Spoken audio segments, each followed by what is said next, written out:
Alors, on vous laisse la parole. C'est à vous. Bonjour à tous, Caroline Damasceno, donc je suis infirmière en pratique avancée, mention psychiatrie et santé mentale. Et j'ai cru savoir qu'aujourd'hui on était quelques-uns à être présents. J'aimerais bien que vous leviez la main. Voilà, alors une bonne vingtaine, ce qui représente quand même un assez bon pourcentage. Voilà, donc je suis très contente parce que il y a quelques années, on n'était pas si nombreux. Et donc je remercie l'organisation de ce congrès de nous avoir invités, de pouvoir nous exprimer. Donc voilà, et n'en déplaise à nos détracteurs qui parfois se situent même dans notre corps de métier, le corps de métier étant le corps infirmier. Alors aujourd'hui, je vais vous présenter le poster qui s'intitule « De la structuration de la recherche paramédicale au DU Recherche en soins et réadaptation ».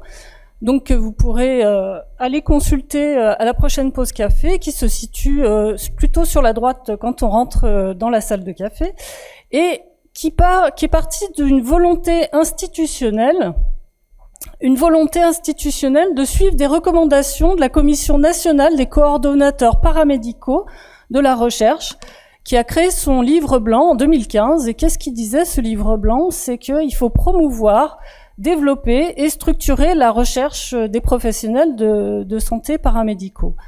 Alors, bien sûr qu'il y a une volonté institutionnelle, mais il y a déjà derrière donc une volonté de certaines personnes à pouvoir la structurer. Et cette structuration, elle a commencé sur notre établissement, déjà parce qu'il y a eu la mise en place d'un groupe de bibliographie. Donc il est au fond de la salle et il essaye de se cacher un petit peu, mais c'est donc grâce à Benoît Chalancon, que vous connaissez déjà tous, et qui a permis donc à certains professionnels de pouvoir accéder à tout ce qui était de la recherche documentaire. Donc c'est un groupe sympathique où on va échanger alternativement une fois par mois sur un article professionnel ou un article scientifique. Et ça permet donc de se former de se familiariser avec les bases de données, de se former à la recherche documentaire. Donc ensuite, bien sûr qu'on a derrière nous l'institution grâce à la mise en place d'une DRCI qui est au service des professionnels qui font de la recherche tels que les scientifiques, les chercheurs, les médecins, mais également qui se met à disposition pour les professionnels non médicaux. Donc professionnels non médicaux, donc j'inclus bien sûr les infirmiers, mais pas que. Donc parce qu'on n'est pas les seuls qui peuvent prétendre à de la recherche paramédicale. Ergothérapeutes et autres professions. Donc des documentalistes, vous voyez, qui peuvent nous aider à faire de la recherche documentaire, mais aussi des méthodologistes qui vont nous aider à nous orienter en fonction de notre question de départ sur la bonne méthodologie et nous aider notamment sur les questions de statistiques parce que c'est pas des questions qui sont forcément évidentes. Alors ensuite, une DRCI qui va nous apporter aussi des professionnels qui vont nous aider sur la structuration de notre projet, qui vont nous aider aussi pour tout ce qui est la question réglementaire, parce qu'il faut qu'on soit bien au point avec la réglementation, donc la loi de recherche qui s'appelle la loi Jardé, et il faut faire les choses correctement, qui vont nous aider aussi pour tout ce qui est les questions de budget et pouvoir structurer correctement par rapport aux appels à projets. Il y a eu également, alors ça aussi c'est parti des professionnels qui, avec Benoît Chalancon, donc Maxime Chrétien qui est IPA également et moi-même, donc on est parti du constat que lors de nos études infirmiers, on n'avait pas reçu suffisamment de formation pour pouvoir faire de la recherche telle qu'elle est demandée selon les instances, et en fait qu'il fallait qu'on évolue dans notre pratique. Du coup, en faisant un petit questionnaire aux membres de l'hôpital, donc on s'est rendu compte que les infirmiers, effectivement, pensaient qu'ils n'avaient pas reçu suffisamment de formation, mais par contre, ils étaient motivés pour pouvoir progresser. Donc, la mise en place d'une formation en 4 niveaux, avec donc un niveau de base d'initiation à la recherche, jusqu'à aider à une structuration complète et un accompagnement sur un appel à projet en bonne et due forme. Alors, suite à cette formation, donc il y a eu une discussion autour, cette formation, est-ce qu'on pourrait pas la mettre en place, elle pourrait pas être à l'origine, d'un diplôme universitaire. Et donc, grâce à Florence Schwarzel, donc qui est cadre supérieur de santé sur l'établissement, donc un rapprochement avec les Hospices civils de Lyon et l'Université Lyon 1. Donc, et pour la première fois, donc parce que j'ai pas notion que ça existe ailleurs, donc un diplôme universitaire de recherche en soins et en réadaptation. C'est-à-dire que on voulait pas se cantonner aux paramédicaux infirmiers, on voulait ouvrir cette formation à d'autres corps de métier. Donc, une formation avec une tripartite universitaire, hospice civil et vinatier, et une formation qui s'ouvrait à d'autres métiers que les infirmiers. Une formation aussi qui voulait s'ouvrir, parce que on avait vu dans les autres diplômes universitaires que des fois il y avait une orientation qualitative ou une orientation quantitative, et là on voulait réconcilier tout le monde, et donc qu'on puisse avoir tous les outils pour pouvoir faire structurer nos études en connaissance de cause. Donc ça s'adresse à tout professionnel de santé qui a un niveau de licence minimum, mais en fait toutes les candidatures peuvent être explorées. Et donc des paramédicaux qui veulent acquérir des connaissances et des compétences pour pouvoir envisager sereinement de porter un projet de recherche. Alors, les objectifs, c'est donc de connaître les différentes approches de recherche, donc pour éclairer une pratique de soins ou de réadaptation, et élaborer une question scientifique en choisissant l'outil qui est le plus adapté pour pouvoir y répondre. Et surtout, savoir mener une recherche bibliographique. Une recherche bibliographique, de nos jours, en France, on peut plus se contenter de ne citer que de la littérature française. Il faut aller au-delà, donc en allant chercher de la littérature internationale. Donc savoir utiliser les outils pour pouvoir faire cette recherche bibliographique. Et surtout développer un esprit critique par rapport à ces publications, parce que il y a des publications de valeur et puis il y en a qui sont de moindre valeur. Donc mobiliser les outils qui sont nécessaires, savoir les analyser et maîtriser également le cadre réglementaire d'un projet de recherche. Et à la fin, rédiger un protocole en bonne et due forme qu'on puisse présenter donc aux appels à projets. Alors, savoir surtout mobiliser des connaissances à minima pour pouvoir aller chercher les personnes qui peuvent nous aider aussi. Parce que, comme je vous disais, par exemple, pour les statistiques, c'est difficile quand on n'est pas soi-même biostatisticien de pouvoir le réaliser correctement. Donc le programme va petit à petit répondre à tous ces objectifs. Je ne vais pas revenir dessus. Il y a des flyers qui sont à disposition dans la salle de café. Et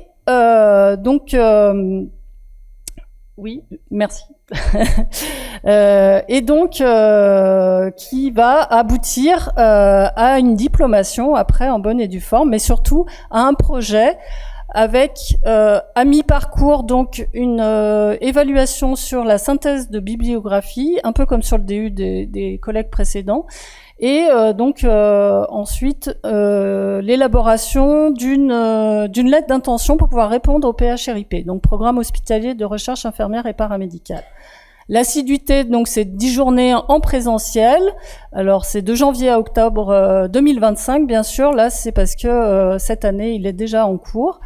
Et une présentation orale à la fin du protocole tel qu'il a été élaboré sur la lettre d'intention. Alors, l'avenir, c'est que l'établissement a pour projet de mettre en avant la recherche paramédicale, et donc ça fait partie des points qui sont abordés dans le nouveau projet d'établissement. Et il faut savoir qu'on a la chance quand même, parce qu'il y a un soutien institutionnel pour que les agents puissent aller en 2e ou 3e cycle universitaire. Voilà, je vous remercie.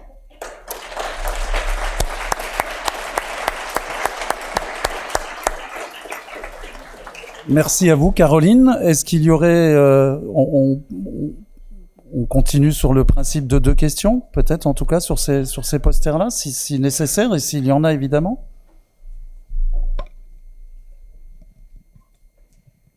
Parce que votre présentation était très claire et très synthétique, donc oui. Merci. Pas de questions? Si, il y en a. Une question là devant. Non, ce sera pas une question, mais c'est déjà bravo, merci de venir combler aujourd'hui un gap, un vide quand même qui existe à ce niveau-là. Vous parlez d'aller chercher les bases de données, les bio, d'être capable aussi de mobiliser ses connaissances pour utiliser ces différentes bases de données. C'est quand même le b.a.-ba de départ, donc on peut espérer aussi que dans un futur proche, vous voyez, ces DU seront plus des consolidations et des approfondissements que des formations pour débuter. Et donc, je trouve qu'aujourd'hui, vous répondez à un vrai besoin. Et je trouve que ça s'inscrit dans la formidable initiative aussi que Benoît avait impulsée avec ce projet, qui j'espère va être connu de certains qui ne le connaissaient pas ici pour s'en inspirer sur des établissements. Après, j'ai une remarque, mais elle n'est pas pour vous. Ça fait un petit moment, depuis PHRIP que je l'entends. J'espère que nous serons capables à un moment donné de nourrir une réflexion critique sur le terme de paramédical qui est utilisé, réutilisé. Je dis pas des pour, des contre, mais d'avoir une réflexion ensemble sur ce terme de paramédical. Ouais, c'est bien pour ça que j'ai utilisé les non médicaux aussi. Ouais. Voilà. Mais vous avez vu, il est imposé de toute façon par des normes. Oui. Il est dans PHRP. Dans la littérature, malheureusement, c'est celui qu'on retrouve le plus. Ouais. Donc voilà, c'était pour faire un complément. C'est pas pour vous, mais Oui, je oui, me suis dit, bon, à un moment donné, je veux le caser quand même. Donc c'était maintenant. Désolé. Je prends le micro parce qu'il est à côté de moi. Merci Caroline. Je voudrais quand même informer, que tu as la modestie de pas le faire, que tu es titulaire d'un PHRIP 2023-2022. 2022 en fait, parce qu'on reçoit les sous sur 2023. Voilà. Donc tu étais une des 2 lauréate du PHRIP 2022. Donc c'est important aussi de le savoir. Merci. Alors. J'ai pas fini. Oui. J'ai pas fini, Merci. Caroline. Et puis je voulais rappeler quand même qu'elle est où Sophie? Sophie? Ah, t'es là, Sophie. Sauvée. Et Sophie était à l'époque de ton établissement, Vinatier, et donc on s'était associé sur les 3 établissements du Rhône et on s'était adressé au comité scientifique de la recherche du Vinatier pour un financement de notre devis initial, et on était la première dans ce cas d'être passé sur le Vinatier. On était loin d'imaginer à l'époque la mise en place des PHI, PHRI, PHRIP, et ça nous a permis, évidemment. Et c'est vrai que j'avais apprécié quelque chose du côté du comité scientifique de la recherche d'alors, qui était quand même assez sérieux. C'était ouvert à tous les professionnels de l'établissement. Voilà, il y avait cette logique d'ouverture et de tradition de collaboration, notamment médico-infirmière. Je ne sais pas où ça en est. On a vu quelques collègues présenter des travaux dans le cadre du CSR qui sont transformés dans d'autres types, voire PHRIP également. Alors maintenant, ça s'appelle le PRV, Programme de recherche du Vinatier.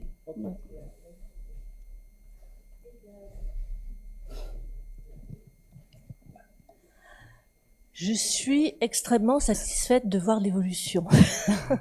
Parce qu'on a vraiment démarré avec rien du tout, avec Jean-Paul.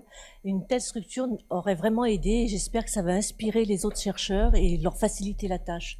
Parce que c'était vraiment pas simple et puis la recherche, c'est quand même un bel aboutissement dans une carrière. Donc merci à vous. Merci. Voilà, merci Caroline. Merci à vous. Un grand merci. Oui, juste, donc, si vous voulez en savoir plus sur le PHRIP dont je suis porteuse, le poster est juste à côté de l'autre, tout de suite en rentrant vers les bouquins. À droite. À droite. C'est voilà. ça. Merci. Voilà, super. Merci à vous.